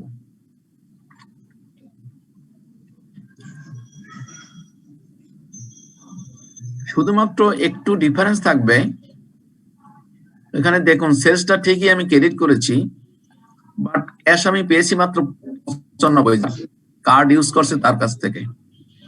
কারণ তার সাথে আমার এরকম একটা কন্ট্রাক্ট যে আমি যদি ভিসা বা মাস্টার কার্ড যদি বিক্রি করি, এই কার্ডটা যে ব্যাংকের, সেই ব্যাংক আমার কাছ থেকে 5 টাকা কেটে নেবে সার্ভিস চার্জ হিসেবে। সো দ্যাট আমি 100 টাকা বিক্রি করলেও আমি নগদ পাবো 95 টাকা, 5 টাকা পাবো না। কারণ আপনারা দেখেন যে অনেকেরই হয়তো আপনাদের কার্ড আছে, আপনারা হয়তো একবার চিন্তা করে দেখেন যে আপনি কার্ড দিয়ে স্বপ্ন বা আগ্রহ থেকে শপিং করলেন, মালটা নিয়ে গেলেন, যিনি আপনার কাছে বিক্রি করলো আগ্রহ বা স্বপ্ন, সে কিন্তু সেলস কে ঠিকই ক্রেডিট করলো। এখন সে যদি 100 টাকার মধ্যে 100 টাকায় পেয়ে যায়, তাহলে কার্ড যে আপনাকে দিল, যে টাকা ধার দিল আপনাকে, তার কি বেনিফিট হবে? এই জন্যই সাধারণত এই আগ্রহ বা স্বপ্নের সাথে এই বিভিন্ন ব্যাংকের কন্ট্যাক্ট থাকে যে তুমি যদি আমার কার্ডে যদি কোনো ক্রেতা আমার জিনিস পণ্য ক্রয় করে, তাহলে তুমি আমাকে 5% আমাকে দিতে হবে, 100 টাকায় 5 টাকা দিতে হবে, 95 টাকা পাবা তুমি। এটাকে আমরা ক্যাশ সেলস হিসেবে ট্রিট করে জার্নাল করব, এবং সেখানে যদি সার্ভিস চার্জ থাকে আমরা সার্ভিস চার্জকে ডেবিট করব। কার্ড আছে that is American Express card, যদি এই রকমের থাকে তাহলে আমাকে বুঝতে হবে যে এটা ক্রেডিট সেলস, নট বাকি, নট ক্যাশ সেলস। সেক্ষেত্রে সেম থাকবে, শুধুমাত্র প্রথম এন্ট্রিটা যেটা আমরা ক্যাশ বলেছিলাম, ক্যাশ 95 টাকা, এই ক্যাশটা থাকবে না, কারণ সে সাথে সাথে টাকা পাবে না। ওই কোম্পানি যে বিক্রি করলো, সে আমেরিকান এক্সপ্রেস একটু পরে দেয় টাকা, সাথে সাথে দেয় না। স্যার আগেরটাও তো কার্ড, এটাও কার্ড, তাহলে স্যার এখানে কেন কোম্পানির নাম আসছে, ক্যাশ আসে নাই? একটা মনে হয় স্যার ক্যাশ আর একটা মনে হয় ক্রেডিট, এরকম কোনো ব্যাপার স্যাপার। আমি তো বলে দিচ্ছি, আপনি তো খেয়াল করেন না, আমি তো বললামই। আপনার প্রশ্নের উত্তর তো আমি বোঝানোর সময় বললাম যে এই ভিসা এবং মাস্টার কার্ড যখন ইউজ করে তখন ধরে নিতে হয় যে ক্যাশ সেলস। কারণ কি, যেই ব্যাংক এই কার্ডগুলো ইস্যু করে সে সাথে সাথে টাকাটা দিয়ে দেয়, পাঞ্চ করার সাথে সাথে যিনি বিক্রি করে তার অ্যাকাউন্টে চলে যায় টাকা। কিন্তু 100 টাকার মধ্যে 100 টাকা যায় না, যায় 95 টাকা। আর আমেরিকান এক্সপ্রেসের মাধ্যমে করলে ওই কোম্পানি টাকা দেয় না, ওকে স্যার। পরে দেয়, হয় 7 দিন বা 8 দিন বা 10 দিন, যেভাবে কন্ট্যাক্ট থাকে সেইভাবে, হয়তো 10 দিন পরে সে টাকা দেয়। সেই জন্য এটাকে মনে করতে হবে credit sales. Thank you sir. বুঝতে পেরেছেন সবাই? আর এই রেটটা কি স্যার সবসময় এরকম হয়, মানে যে 5 এটা তো টাকা? ভাই বুঝানোর জন্য, এটা তো 15% হতে পারে, 20% হতে পারে, 1% হতে পারে, 0.50 হতে পারে। এটা তো বুঝানোর জন্য আমি একটা ফিগার দিলাম। স্যার আমি এমনি জানতে চাচ্ছি, মানে অ্যাকচুয়ালি এমনি স্যার 1.5%। এটা আমি অ্যাকুরেটলি জানি না, এটা গোপনীয় জিনিস, যারা ব্যাংকে চাকরি করে ওরা বলতে পারবে। নরমালি বিভিন্ন ব্যাংকের বিভিন্ন রেট। হ্যাঁ, এটা কি কত দেয় তো বলা মুশকিল। এটা আমি 5 লিখছি আপনার বুঝানোর স্বার্থে। আচ্ছা, আরেকটা জিনিস হয়, যারা ডেবিট কার্ড ইউজ করে ওরা কিন্তু টাকাটা আমার অ্যাকাউন্ট থেকে সরাসরি চলে যাচ্ছে। সেই ক্ষেত্রে ডেবিট কার্ডের ক্ষেত্রে আমি কি হবো, পার্সনটা আর কি, ব্যাংকটা তো এখানে ক্রেডিট কার্ডের ক্ষেত্রে ব্যাংক আপনার টাকাটা দিচ্ছে, কিন্তু ডেবিট ডেবিট কার্ডের কার্ড ক্ষেত্রে আমি এখানে কিন্তু বলছি ক্রেডিট কার্ড। ডেবিট কার্ড যদি হয় সরাসরি আপনার অ্যাকাউন্ট থেকে টাকাটা চলে যাবে, এখানে সেলস ক্রেডিট হবে। আর আপনার যে অ্যাকাউন্ট আছে ব্যাংক অ্যাকাউন্ট, সেই অ্যাকাউন্টের মাধ্যমে ওই লোকের ক্যাশে চলে যাবে, এন্ট্রি হবে ক্যাশ। এখানে কোনো থাকবে না, এক্সপেন্সেস থাকবে না, সরাসরি cash account debit to sales account. এই জন্য দেখবেন যে নর্মালি যারা ওই যে ডেবিট কার্ডে বিক্রি করে, তারা যখন যদি বলেন যে আমার ক্রেডিট কার্ড নাই, ডেবিট কার্ড আছে, ও খুব খুশি হয়। কিন্তু আবার ঘটনা আছে, ক্রেডিট কার্ডে ফ্যাসিলিটিস বেশি, ডেবিট কার্ডে কিন্তু ফ্যাসিলিটিস নাই, 5% দেয় না 10%, যেহেতু ব্যাংকের সাথে ওদের চুক্তি আর কি। যাই হোক, কিন্তু আপনার কোশ্চেনে আসলে ডেবিট কার্ড আসবে না, আসলে ক্রেডিট কার্ডই আসবে। জি, ডেবিটটা তো একদম একটা ক্যাশে, মানে জাস্ট ক্যাশে দেই নেই, আমার অ্যাকাউন্টে আছে নিয়ে গেল, ওটা তো ডাইরেক্ট ক্যাশে নেওয়ার সমতুল্য। জি জি, ওই জন্য আমরা ক্যাশকে ডেবিট করি।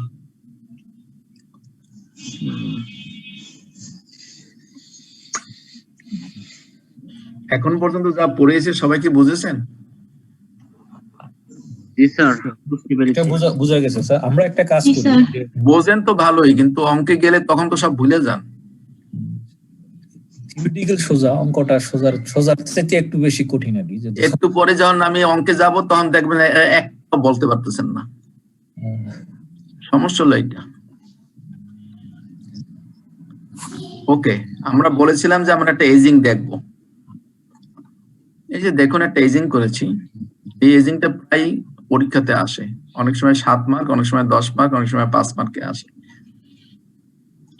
মনে রাখবেন, যদি এজিং এর জন্য আলাদা মার্ক থাকে সেই ক্ষেত্রে আমরা এইভাবে করব। আর যদি এজিং এর জন্য কোনো আলাদা মার্ক না থাকে তাহলে আর আমরা এইভাবে করব না, কারণ সময় বেশি লাগবে। একটু খেয়াল করবেন, যদি বলে যে ক্যালকুলেশন বাই এজিং এর মাধ্যমে ক্যালকুলেশন করো, এইভাবে যদি বলে তখন কিন্তু আমরা এরকম সুন্দর করে ফরম্যাট করে করব, তাহলে আবার মার্ক পাবো না। আর যদি এই ধরনের কোনো কথা বলা না থাকে সেই ক্ষেত্রে আমরা এই ডাইরেক্ট করবো, এই যে এখানে সময় কম লাগবে। লেজিং আমরা বুঝেছি, এখন প্র্যাকটিক্যালি দেখতেছি যে কেমন। ধরুন এখানে মিস্টার এক্স, এখানে মিস্টার ওয়াই, এখানে মিস্টার এ, এখানে মিস্টার বি। আপনার 4 ধরনেরই আছে, আপনার 4 ধরনের কাস্টমার আছে। মিস্টার এক্স, তার কাছে আপনি 7,200 টাকা পান, এই যে অ্যাকাউন্টস রিসিভেবল মানে পান না। আমরা এজিং অফ অ্যাকাউন্টস রিসিভেবল করতেছি, সো দ্যাট আপনি মিস্টার এক্স এর কাছে 7,200 টাকা পান। এখন এটা হয়ে গেছে এই 1 থেকে 60 দিন, মানে আপনাকে যেদিন টাকা দেবার কথা সেটা পার হয়ে গেছে প্রায় 60 দিনের মতন। মানে 1 থেকে 60 বলছে এই জন্য, যেটা হতে পারে 30 দিন, হতে পারে 40 দিন, হতে পারে 50 দিন, হতে পারে 59 দিন, হতে পারে 60 দিন, হতে পারে 1 দিন, কিন্তু একটা রেঞ্জের মধ্যে ফেললাম আর কি। 1 থেকে 60 দিন মানে 2 মাস হয়ে গেছে, কিন্তু সে এখনো টাকা দেয়নি। ওনার ক্ষেত্রে আপনাকে কোশ্চেনে বলে দিছে যে এস্টিমেটেড পার্সেন্টেজ আনকালেক্টেবল, ধারণা করা হচ্ছে যে সে 8% টাকা নাও দিতে পারে।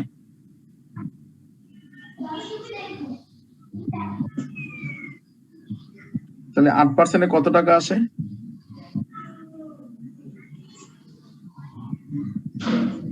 8% কত টাকা আসে? 576 টাকা স্যার। 576 টাকা আসলো। এই যে তাহলে এস্টিমেটেড লস হলো বা ব্যাড ডেট বা এস্টিমেটেড লস হাইয়েস্ট হতে পারে আপনার 576 টাকা। আরেকটা ক্যাটাগরি মিস্টার ওয়াই, সে আরেকটা করে লোক, তার কাছে আপনি 2100 টাকা পান, আর হয়ে গেছে 61 থেকে 180 দিন হয়ে গেছে ওভার, যেখানে বলেছি নাম্বার এই যে ওভার ডিউ, অর্থাৎ যেদিন দেওয়ার কথা সেদিন তো পার হয়েই গেছে, 180 দিন পর্যন্ত হয়ে গেছে। 525।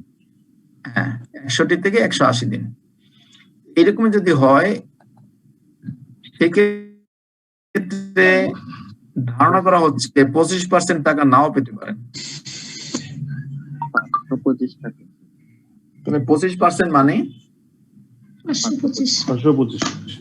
525 টাকা নাও পেতে পারেন। আবার আরেকটা কনজিউমার আছে মিস্টার এ, তার কাছে পান 1400 টাকা। তার যদি ওভারডিউ এইরকমের হয় যে 181 দিন থেকে 365 দিন, 1 বছর হয়ে গেছে, এখনো টাকা দিচ্ছে না, সেক্ষেত্রে কোশ্চেনে বলে দিচ্ছে যে 60% আপনি টাকা নাও দিতে পারে।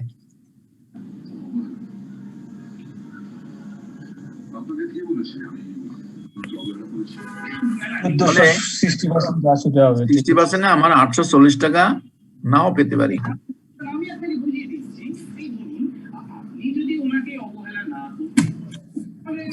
দেন আরেকজন কনজিউমার আছে মিস্টার বি, 160 টাকা পান, সে 1 বছরের বেশি হয়ে গেছে, টাকা দিচ্ছে না। কোশ্চেনে বলা আছে যে 1 বছরের বেশি যারা থাকে তাদের কাছ থেকে টাকা পাওয়া যায় না,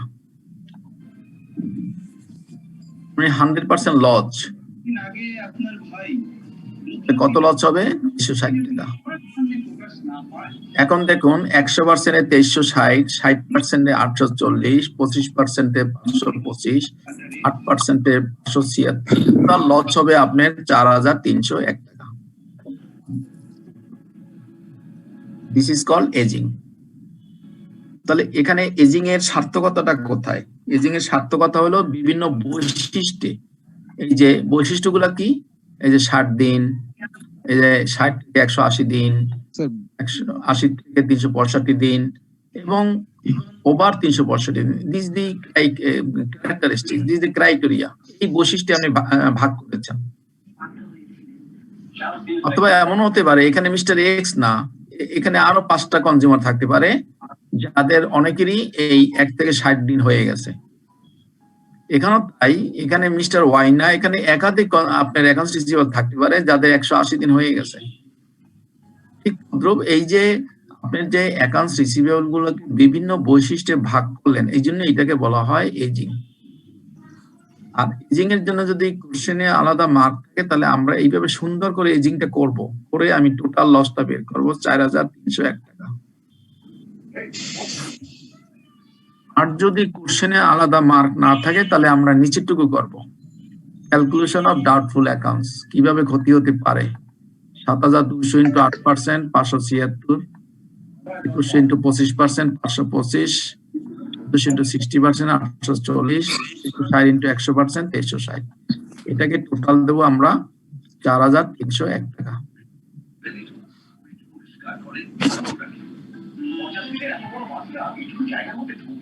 বুঝেছেন সবাই? জি স্যার। ক্লিয়ার সবাই? জি স্যার। জি স্যার। হ্যাঁ।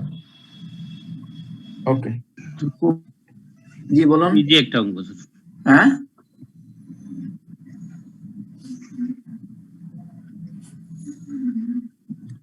সামনে আগাবো জি স্যার, আমরা। জি। ওকে, জি স্যার, জি। ওকে, এবার তাহলে আমরা এখন প্রবলেমে চলে গেলাম। Problem 1, accounts receivable for the Tomy company were reported on the balance sheet prepared at the end of 26 as follows. 2006 তে এই টমিয়ান কোম্পানির অ্যাকাউন্টস রিসিভেবল দেখতে এরকমের ছিল। অ্যাকাউন্টস রিসিভেবল ছিল 53,100, লেট ছিল অ্যালাউন্স ফর ডাউটফুল অ্যাকাউন্ট ছিল 2570, অ্যালাউন্স ফর সেলস ডিসকাউন্ট ছিল 830, টোটাল মাইনাস ছিল 3,400, নেট ফিগার ছিল 49,700। আমরা যেহেতু it is my last chapter, last মানে আরেকটা হয়তো প্রবলেম করব, লাস্ট প্রবলেম, সো দ্যাট আমরা কিন্তু এগুলো সব জিনিস নিয়ে এর আগে বহুবার আলোচনা করছি। অ্যালাউন্স ফর ডাউটফুল অ্যাকাউন্টস এই চ্যাপ্টারে আলোচনা করছি, সেলস ডিসকাউন্ট নিয়ে চ্যাপ্টার ছিল সেখানে আলোচনা করছি, যে এই চ্যাপ্টারে এসে এইগুলো নিয়ে আর আলোচনা করব না। ওকে, বলেছে the company sell goods of arms EOM N/30, বলছে যে কোম্পানি সাধারণত বিক্রি করে E/10 টার্মসে এবং N/30, এটা তার প্র্যাকটিস। এখন বলছে এট দি এন্ড অফ দি ইয়ার, বছরের শেষে অ্যাকাউন্টস রিসিভেবল আর এজড, একটু যেটা বললাম যে এজিং করা, এজিং এর tense aged, accounts receivable are aged and the following percentages are applied in arriving at an estimate of charge for doubtful accounts. Doubtful accounts হিসাব করার জন্য এই পার্সেন্টেজ গুলা ফলো করতে হবে। বলেছে যে accounts not more than 2 months overdue, যদি 2 মাসের বেশি ওভারডিউ না হয় 8% লস হবে। যদি মোর দেন 2 মাস কিন্তু 6 মাসের বেশি যদি ওভারডিউ না হয় তাহলে 25% লস হবে। বলেছে যে যদি 1 বছরের বেশি ওভারডিউ হয় তাহলে লস হবে 60%। 1 বছর পর্যন্ত যদি ওভারডিউ হয় তাহলে 60%। বলেছে যে যদি 1 বছরের বেশি ওভারডিউ হয় তাহলে লস হবে 100%।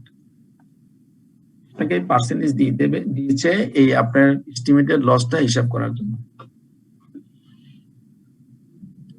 তাহলে এস্টিমেটেড লস হিসাব করে আমি জার্নাল কিভাবে করব আমরা কিন্তু থিওরিতে আলোচনা করে আসছি, এখানে কিন্তু আলোচনা করতেছি না, কারণ আপনারা ওই সময় বলছেন আমরা সবাই বুঝেছি। Okay, now at the end of the year the company also anticipate অর্থ কি? পূর্ব ধারণা করা, হ্যাঁ, পূর্ব থেকে ধারণা করা বা পরিকল্পনা করা বা প্ল্যানিং করা বা এস্টিমেট করা। পূর্ব থেকে সে ধারণা করতেছে যে বিক্রি হবে sales discount on all receivable not yet due for payment. Company বছরের শেষে যেই আপনার সেলস কে ধারণা করে বা সেলস কি কত হবে সেটা ক্যালকুলেশন করে, সেখানে সে মনে করে যে যারা ওভার ডিউ হবে না, not it due for payment, যারা ওভার ডিউ হবে না জাস্ট টাইমে টাকা দেবে তারাই তো আপনার not yet due for payment, না?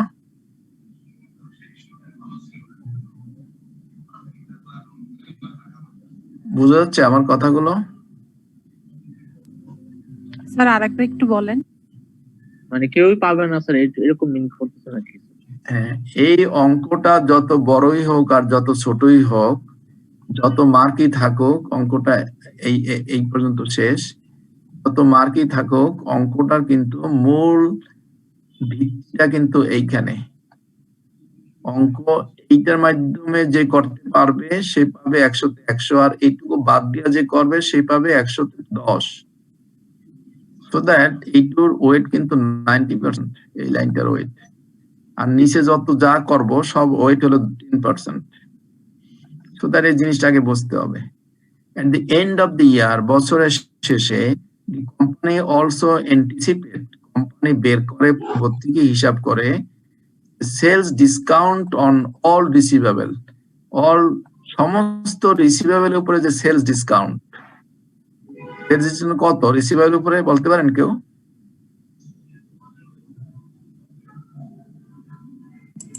রিসিভেবলের উপরে সেলস ডিসকাউন্ট কত বলতে পারেন কেউ?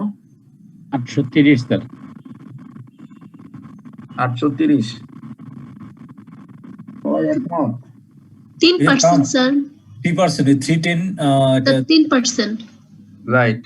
3%। তার মানে 10 দিনের মধ্যে দিতে পারলে 3%, তার মানে ডিসকাউন্ট হলো 3%। সেই কথাটাই বলছে যে sales discount on all receivable, সমস্ত রিসিভেবল উপরে সে সবাই সেলস ডিসকাউন্ট নেবে।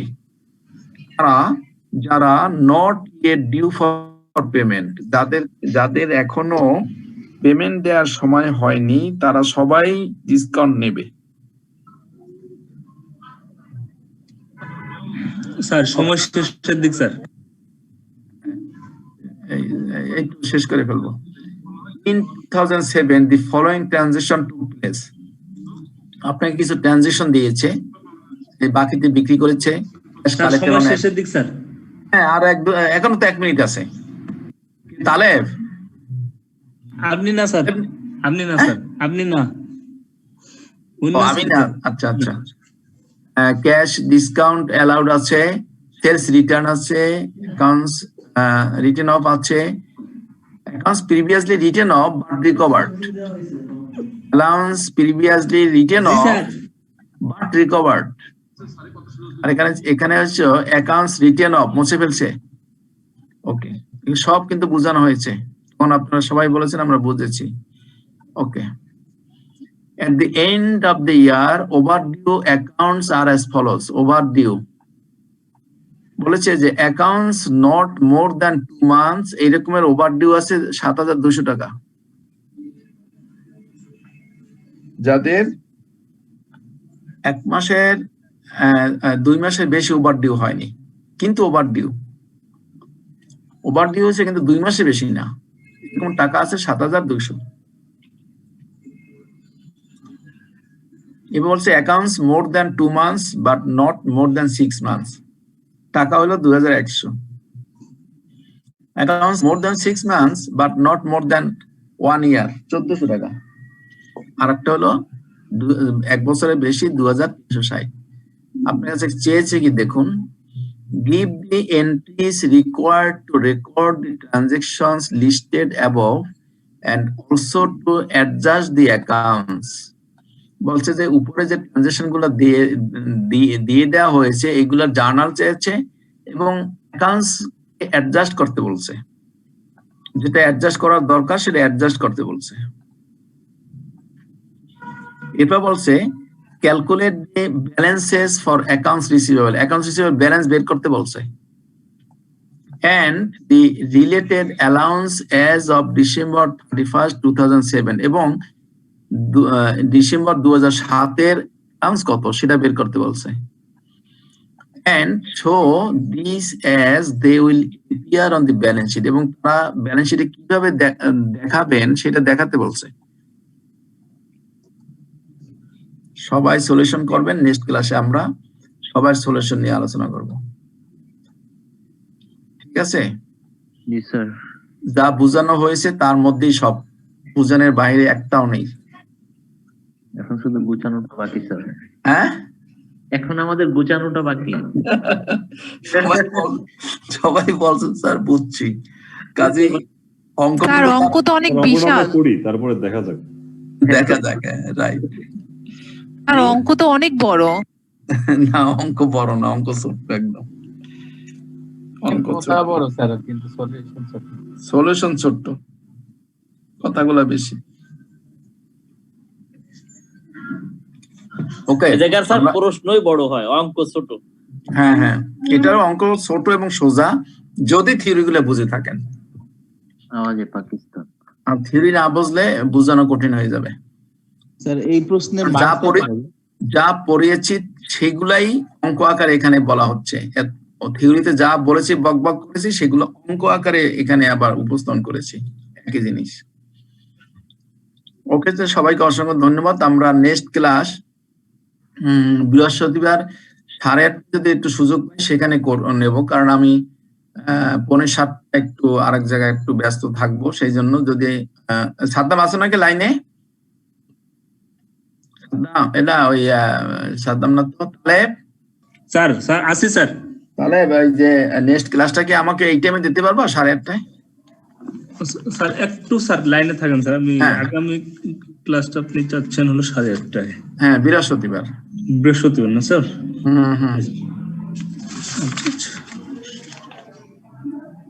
ওই দিন তো আনারুল্লাহ স্যারের ক্লাস 8:30 আছে স্যার। হ্যাঁ, ওই দিন উনি কি চান্স করে কিনা এটা একটু স্যার আমরা ওনার সাথে একটু আলাপ করে একটু দেখো, উনি যদি 7:45 নিতে পারে তাহলে আমার একটু সুবিধা। আমার ওই 7:45 আবার আর জায়গায় প্রবলেম আছে আর কি। স্যার আমরা কালকে আপনাকে জানাই স্যার। হ্যাঁ, কালকে জানাও। যদি উনি চেঞ্জ করতে রাজি হয় তা তো খুবই ভালো, আর যদি রাজি না হয় তাহলে শুক্র শনি যে কোনো একদিন আমাকে 8:30 দিও। তাহলে শুক্রবার নিয়ে নেন স্যার, স্পেশাল ভাবে ওই দিন একটু শুক্রবারের দিন নিয়ে নেন, বেশি করে টাইমটা নিয়ে নেন স্যার। আর যে বৃহস্পতিবার নেক্সট যে বৃহস্পতিবার আছে না স্যার, হ্যাঁ, এই ক্লাসটা নেওয়ার দরকার নেই। তাহলে স্টুডেন্ট গুলো নেক্সট শুক্রবার আপনাকে ক্লাস দিচ্ছি আমরা স্যার। ডিয়ার স্টুডেন্ট, শুনেছেন এটা? তাহলে আমরা নেক্সট ক্লাসটা বৃহস্পতিবার ক্লাসটা শুক্রবারে নেব 8:30। না, বিকালে দিব স্যার, 5টার মধ্যে অথবা সকালে স্যার। 8:30 দিব না আপনাকে, রাত্রে দিব না স্যার। ওই দিন তো ক্লাস আমাদের অল্প থাকে স্যার। শুক্রবার একদিন 8:30 হলেই ভালো হয় স্যার। এর আগে 8:30 হলেই ভালো। সকালে দিলে কেমন হয় আপনাদের? না স্যার, সকালে দিলেও খারাপ হয়, ভালো হয় না। তাহলে শনিবার দাও। শনিবার দিন স্যার, শনিবার তো अवेलेबल ক্লাস ওই দিনও স্যার। না স্যার, দেওয়া যাবে না স্যার। শনিবার তো আমাদের 3টা ক্লাস থাকে স্যার। ওই দিন তো 3টা ক্লাস থাকে স্যার। তাহলে একটু আনোয়ার সাহেবকে 8:30টাই ভালো স্যার। আচ্ছা, তাহলে শোনো, আনোয়ার সাহেবকে আমার কথা বললো যে স্যার একটু রিকোয়েস্ট করছে আপনাকে একটু। জি স্যার। 7:45 আমার মনে হয় আর সমস্যা হবে না। তাহলে কালকে জানাইও আর কি। জি স্যার, আপনাকে কালকে জানাচ্ছি। হ্যাঁ, okay, thank you very much dear student, thank you very much.